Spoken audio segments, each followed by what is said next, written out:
Have you ever wondered why the flavor of juicy fruit is so hard to pin down? Let's dive into its history and explore what makes this gum a mystery in your mouth. Juicy fruit didn't always have its enigmatic flavor. When it was first introduced, the gum tasted more like mint, similar to Wrigley's Double Mint.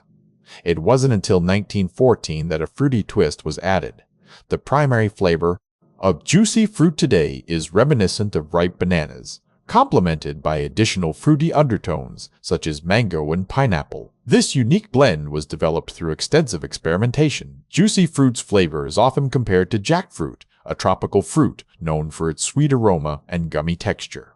This comparison adds to the gum's enigmatic taste profile. The flavor of juicy fruit is not just one note, but a complex symphony of aromas and tastes that dance on the palate. Its appeal lies in its ambiguous yet universally loved blend. Juicy fruit's unique flavor comes from a mixture of natural ingredients like sugar and glycerin with fruit extracts, banana, mango, pineapple, combined with artificial additives to create its distinctive profile. Despite decades of speculation, the exact recipe remains a closely guarded secret. This mystery has made juicy fruit one of the most recognized and loved chewing gums worldwide. Now you know why juicy fruit's flavor is so hard to define. What's your favorite part about its taste? Let us know in the comments.